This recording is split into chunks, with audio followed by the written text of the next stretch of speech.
them, you don't get to make that fist, right? Because you've got all of these keys and things in here. I don't get to make that fist. So even if I hit something, those keys are going to start grinding down into my palm. I drop my keys, and now what do I have to get out of here? Right? I just took away my escape. Yeah, the little Kubotans are the best. You grab those ones that don't look like Kubotans, even they're a little bit shorter, jab into their throat, into their eye, but that's the importance of, like you type, trying to get that 80, 90 words per minute. You're trying to, like, you all know what a Kubotan is? Everyone knows what it is? No. Kubotan. So you have two different versions. You have this right here. It has a front or a flat tip. Okay? And you have the better ones that actually have a sharp point at the end. Alright? So that as you're coming in, you can actually poke and hit right the eyeball. You know, this right here is a blunt end. But to get the Kubotans that are pointed at the end, oh my goodness. They're illegal. Huh? They're illegal.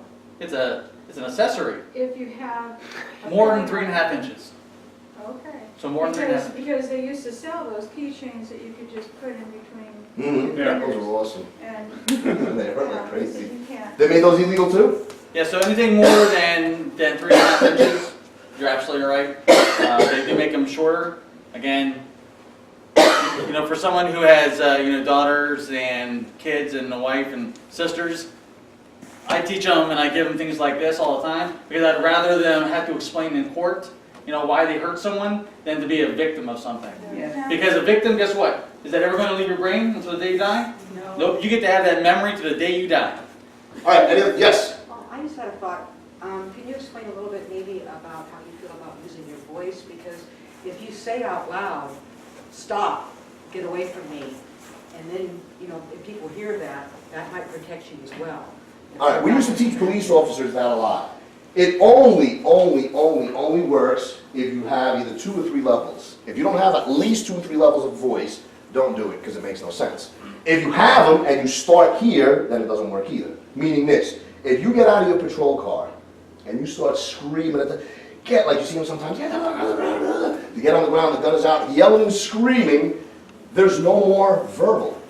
If he didn't listen to that verbal command, now you're going to have to beat him or shoot him. So what you have to do is, if you're going to do that, stern once and then get like a good loud. Now if you have 3, like that crazy where your voice gets so pitchy, if you got one of those, then you hit them with all 3. Pretty consecutive, so people are looking around, everybody starts looking.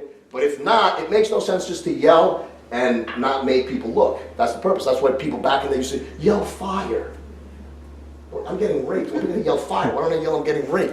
What is, and then in New York, that was the big thing. Yell fire, friendly. Yell fire.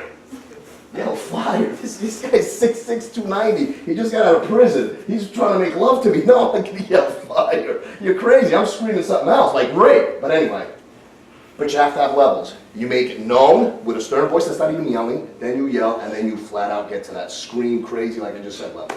Otherwise, it does not work. This little things comes in. If you know that you can put your hands on this person to eliminate the threat because you just have no idea. We're just talking regular stuff. What happens when that knife comes out? What happens when that gun comes out? Get rid of the threat as soon as possible. If you yell and the knife comes out, you're like, I would have poked him in the eye, the knife wouldn't have come out because his hand's here. Then they find the knife on the guy. Things are great.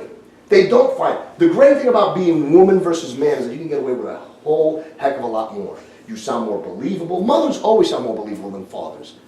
Always. In situations like that, get it done as fast as you can. And use the least amount of force. If you have to use this much force, but that's the least, that's fine.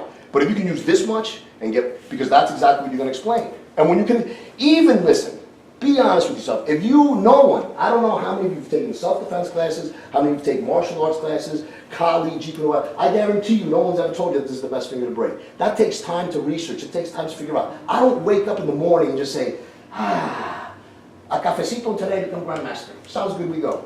Hey, somebody want to help me? Give me some stuff, some curriculum, some books, and we go. No, that doesn't happen that way. It takes figuring out, oh wow, how do I know that you can double your techniques? Listen how simple it is, any of you who are martial artists. Anything you do to the wrist goes this way, this way, this way, this way, and like this. Check this out. Same way, elbow. Check this out. Shoulder, hips. You like that? Yeah. Come on now. Anyway, being silly, but it's the same exact thing. Wrist and ankle, same. Elbow and knee, same. Just a little bit bigger. Shoulders and hips, same thing, same joint. Works in the same fashion. There's no 6 joints, there's only 3. That's it. Bing, bing, bing. And then just this is a little bit bigger. That's it. So thinking conceptually instead of technique driven, you can now take any wrist technique you do, mirror it or modify it, because obviously you see the knee here and how the elbow works, but it's just mirrored. You know that it can only go in one direction. So you have the fulcrum and you have the lever and boom, there you go, that's it. It's gonna lock. Once it locks, you keep going. It hurts or it breaks. That's how they all work. Whether it's Aikido, Aikijitsu, Jiu-Jitsu, Daito-Ru, it's the same thing.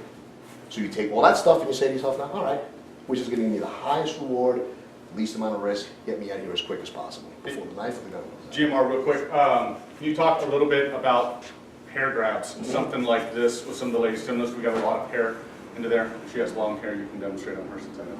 Say that again? She's got long hair, you can demonstrate on her, but hair grabs are typically one of the ones that I get asked a lot. What you gotta remember is, if it's from the back, here's, think about this. Everyone knows what a sucker punch is, right? And there's an unfortunate thing. You'll learn stuff. I've had a couple of them taught, there's probably 2 that work, and I've had probably 18 I've watched, maybe more than 2 dozen taught. They don't work.